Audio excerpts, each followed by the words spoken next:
Good day, Mr. Gorski. Leadership is under attack, which is threatening the effectiveness of businesses.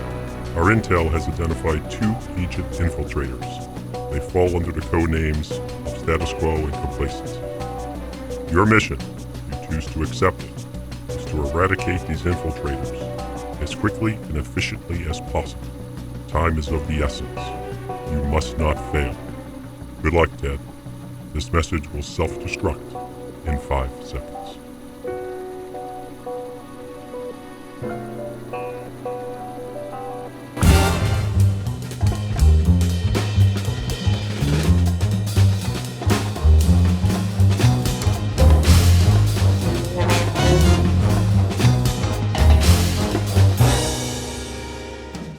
Hello, and welcome to the Leadership Edge. I'm your host, Ted Gorski. Leadership Edge is a show that focuses on leadership issues that are affecting you on a daily basis. On the show, we discuss some of those topics, and what we'd like to do is provide you some tips and techniques to deal with them to be a more effective leader. And today's show is really come about from recent coaching sessions in which the dreaded motivation came up. It's like, Ted, my team is not motivated. My morale is kind of low. What can I do? So today's show, we're going to talk about this little thing called motivation, some of the things behind it, and what you need to do as a leader to kind of deal with it and be more effective with your team. But I want to start off with a universal truth. And here is, I call it rule number 1, but it's one of the universal truths of the universe. You must be motivated in order to motivate. Think about it. If you're working for a leader who wasn't really motivated, but they're trying to motivate you, it's going to come across as unauthentic. And you're going to be sitting there going, okay, what's going up with this clown, right? You need to make sure that you are properly motivated, because if you're trying to motivate a team member, they need to know that you're fired up and you're just as motivated to get something done or be motivated to be where you're at. So that's the first rule that I really want you to be thinking about for yourself, is really talk about how motivated you are. We're going to talk about a little bit about that a little bit later in the show. But let's talk about what is motivation. Motivation is the intensity of a person's desire to engage in some activity. And I underline the key thing, person's desire. It's that individual's internal desire to get something done. It's what fires them up. It's what they want to do. And as a leader, there are certain things you can do to set that up. There are certain things you can do to work with them to help fire and kindle maybe their motivation. But remember, it's their desire. And it's our job to kind of marry up, so to speak, their desire to what kind of outcomes or what kind of opportunities that are there in the organization. Because here are some key facts about motivation. Self-motivation lasts longer. I'm going to get more into this a little bit later. But just realize not only is it last longer, but it's much stronger. So if a person can get self-motivated, if we can set things up properly, you're going to see that their motivation will last a whole lot longer and have more intensity. What we can do as leaders is create a motivating atmosphere. It's almost like you're in the lab and you are setting up the lab where people can develop their motivation. So as a leader, you can develop the atmosphere. And it's important for you to be able to do that. And people are motivated in different ways. There is not a one-size-fits-all. You know, when I used to sit down with my managers, every month, one of the things I used to say to them is, what do you want to do when you grow up? Now, it was kind of a funny phrase, and they used to laugh, but they knew what I was getting at. It's what do they want to do in their career? What do they want to do to get to the next level? What do they want to do to be more challenged? And I did it every month because here's the reality. It was amazing how every once in a while, from maybe 2 or 3 months out, that something changed for them. And maybe they were motivated by something else. So my goal was to realize that each person that I was working with, that I was developing, were motivated in different ways. And that's your job as a leader to find that out. It isn't a one-size-fits-all, and that's where a lot of the young leaders I work with think it is. Your job is to try to find what that is. But if we don't address motivation, what are the impacts here? What's the cost of maybe someone on your team being disengaged? Number one, it costs the economy $350 billion. Overall, there's $350 billion is wasted because we have people who are not motivated and disengaged. And I know from my talks, when I talk to HR professionals and I ask them, what's your biggest concern? And they tell me, Ted, my biggest concern is disengaged employees. Because what ends up happening is they can recruit others to come with them to be disengaged. And then it impacts productivity, which we'll talk a little bit shortly. But think of it now as an individual level. For every $10,000 in salary, $3,400 is lost because of disengagement. That's almost like 35% of their salary is lost by disengagement. That's a huge impact for you as a leader in terms of productivity and getting results and accountabilities. According to Forbes.com, 21% of the population is actually highly engaged. 1 out of 5 is highly motivated, is highly engaged.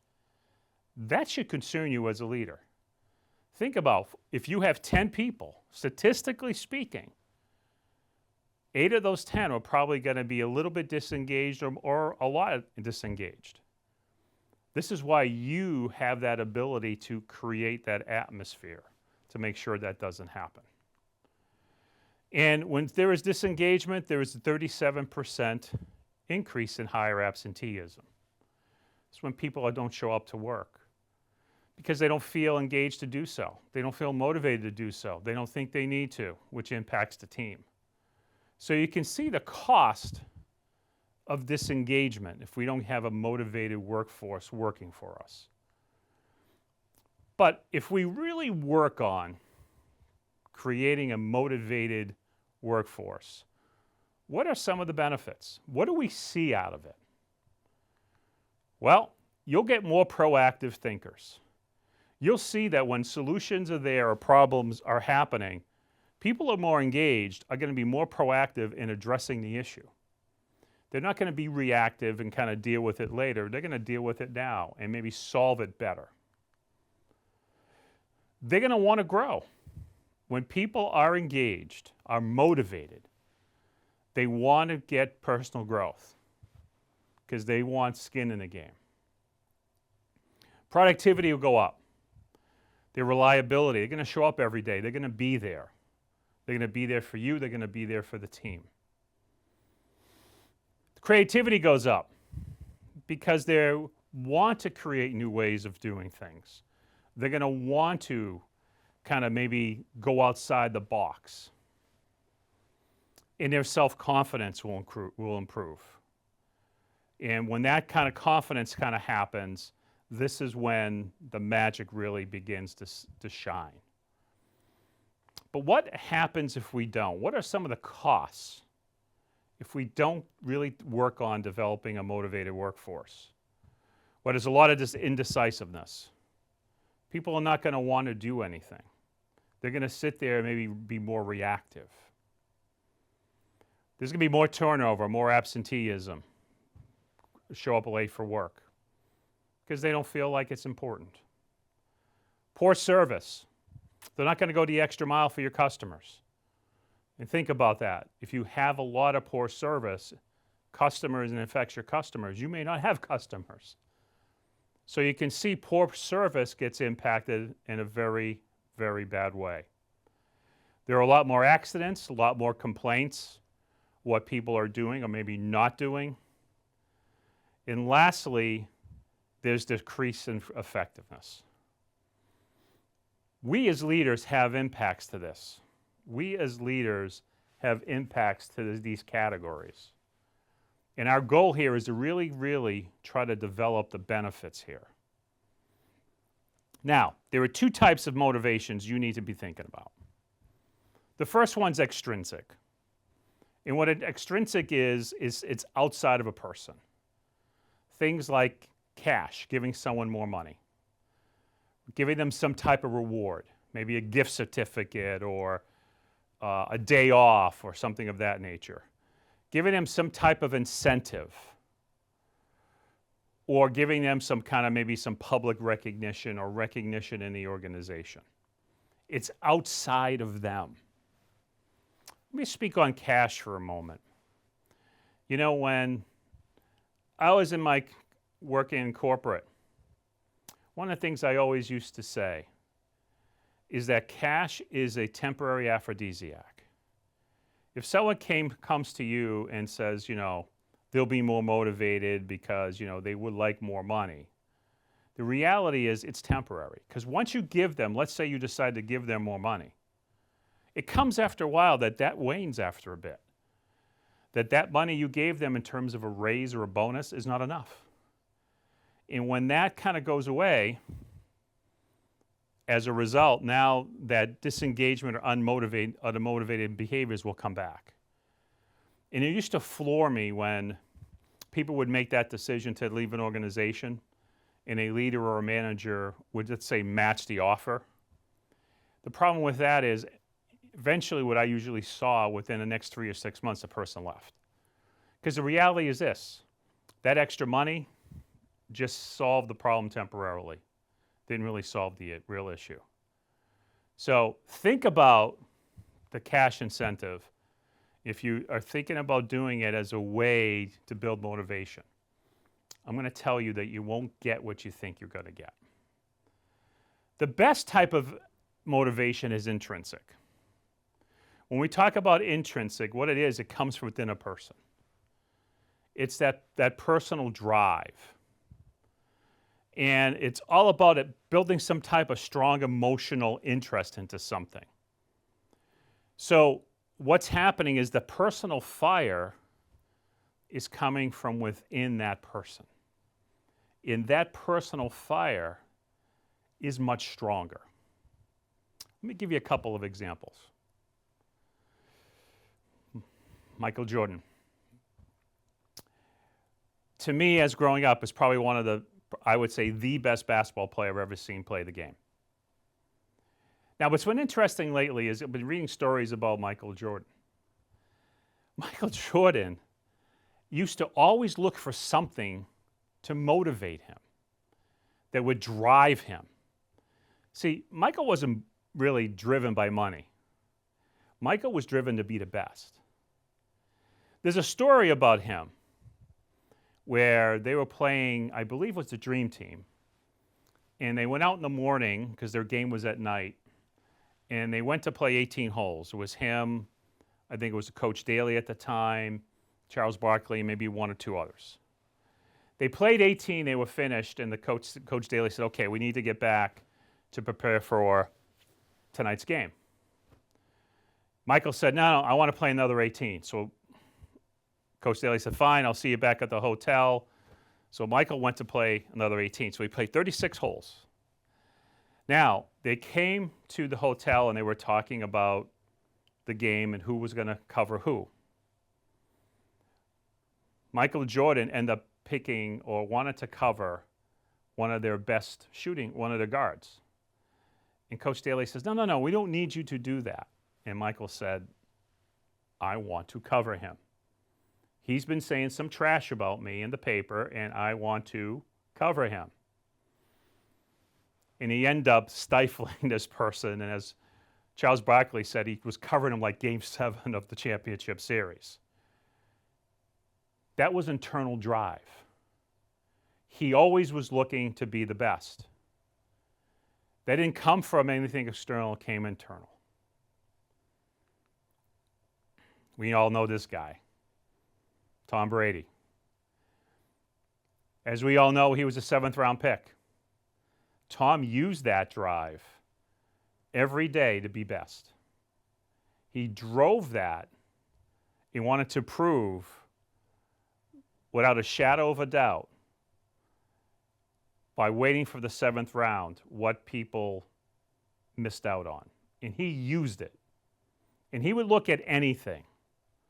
If he saw something in the paper, let's say, that they were maybe mildly saying something bad about him, he would use that to drive him to play good that game. He was always looking for something. And that's the one thing about Tom Brady and Michael Jordan. They always looked for something to drive them. They didn't need anything externally to drive them. These are two great examples in how internal drive helps someone to be successful. But what are your responsibilities as a leader? Number one, your job is to create a trusting environment. Creating a trusting environment to allow someone to be motivated. You have that ability to do that. You have the ability to control that. Care for employees. You have to demonstrate that you care for their development. You care for what they want to achieve. For me, every month was taking my managers out and saying, number one, what do you want to do as you grow up? And number two, what can I do to be a better leader for you? I cared about them. I wanted to know about them. You can deal with that. You can set that up. Treat each other fairly. Your job when you motivate them is to be fair. And discourage the backbiting politics. When we're trying to motivate people, the key thing here is we can't allow this backfighting and politics to happen. Your job is to kind of build an atmosphere where people want to learn and grow. Some other things you can do: help build initiative. Give people the initiative. Give them a little bit more rope to do things. Don't be holding them back. The one thing I used to say to my managers, I won't get upset if you make an error or a mistake. However, I will get angry and pissed off if you make the same mistake twice. People aren't growing if they aren't learning. Give them some initiative and growth to take some chances. Let them make some decisions independently. Again, give them that rope, because if they have skin in the game, they're going to want to make sure they make the best decision, and we have to trust that. Give them the authority to do what they need to do. Don't make them have to go to you. Still, give them authority and autonomy, and you have control over that. And give them work that's meaningful. Understand what kind of work is meaningful to them. What do they care about?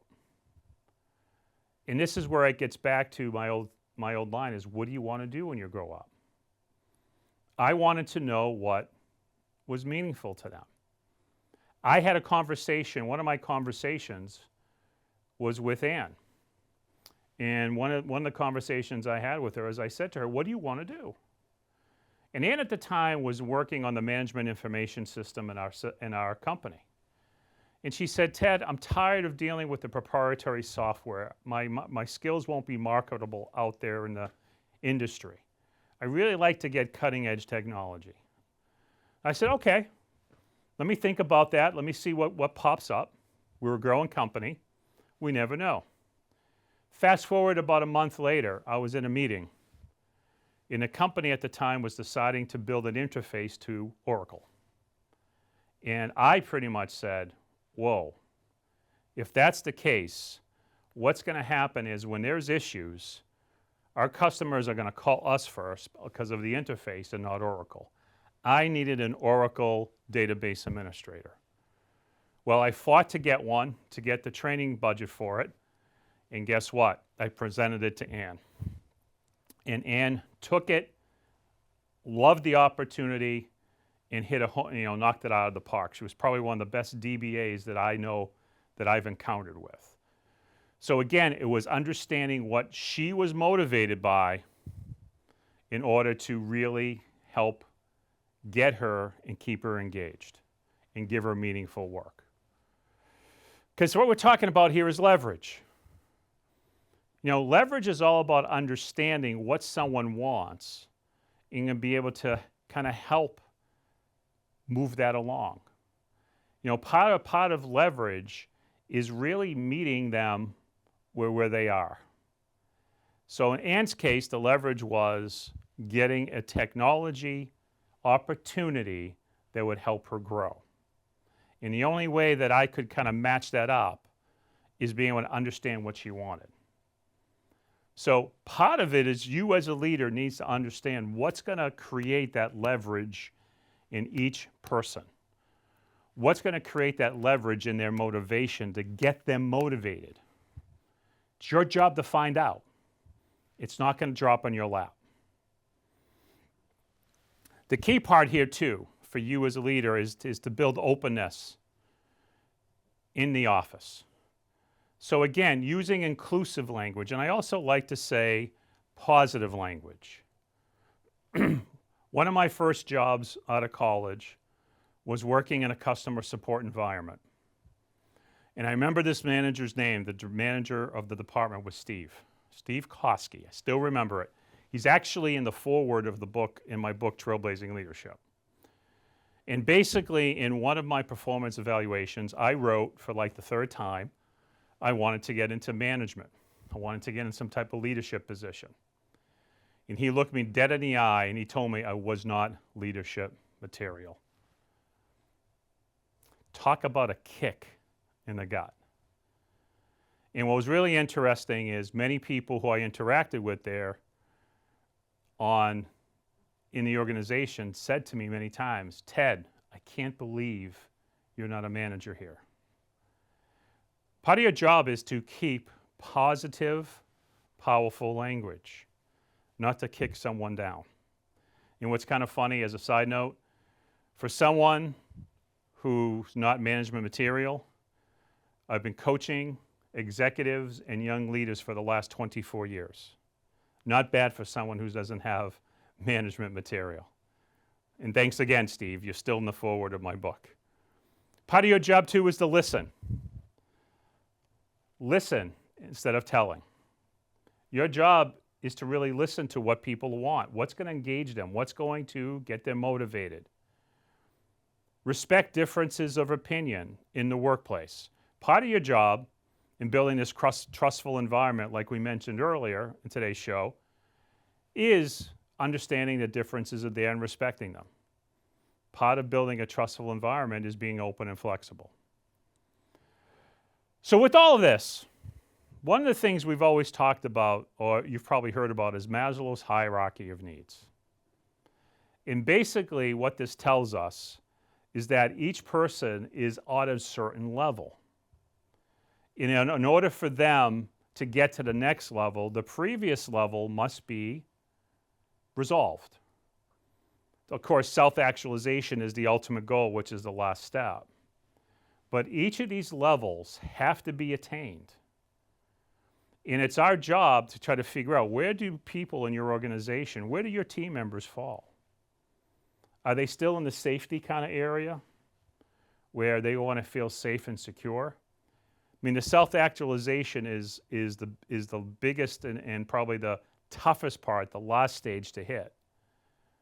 But Maslow's hierarchy kind of fits. You can use this tool. You can Google it, take a look at it. But it's a kind of a tool to take a snapshot of where you think people are in your organization.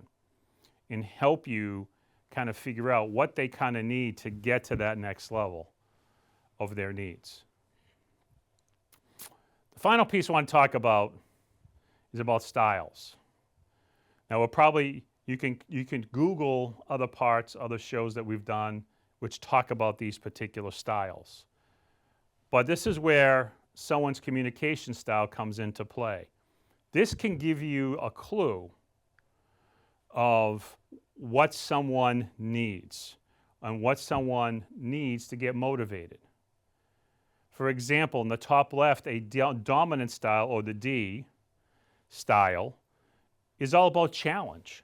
They're motivated by challenge. So what we want to give them is challenging work. Maybe something that's cutting edge in the organization, right? But this type of style is going to get motivated to do that. What demotivates them is a task that's just menial. Like, for example, a toll taker on the highway, right? Where you're just giving them change. Monotonous tasks demotivate this style. To the right-hand side, the influencer, the more of a social person, they're motivated by creativity. They're about kind of creating and building something new. So realize that maybe this style needs a creative kind of task. What demotivates them is negativity. So giving them something that maybe they're not feeling totally positive about. Going to the bottom right, the steadiness is all about the team. So giving them a task that maybe they work with a team is going to help motivate them.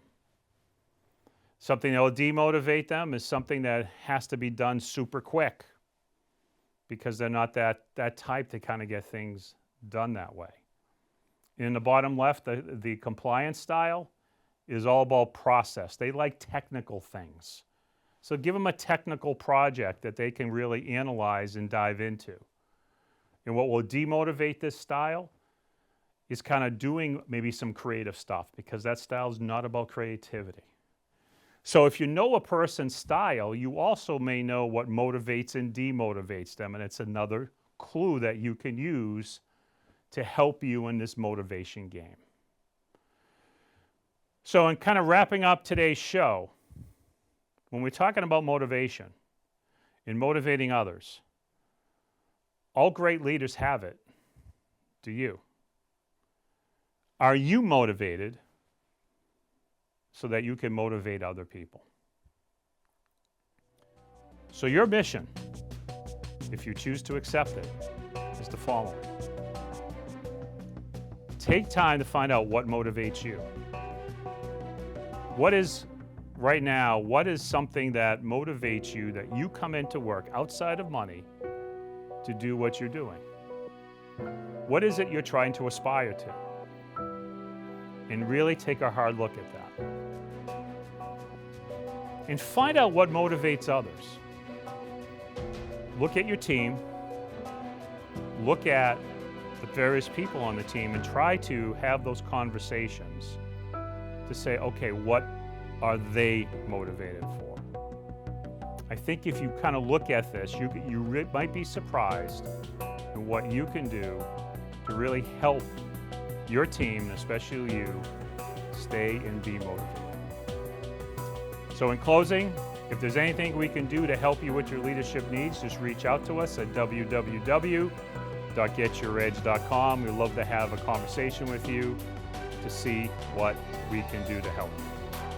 So again, thank you for tuning in to today's show, and tune in to the next show to get your next mission here on the Leadership Edge.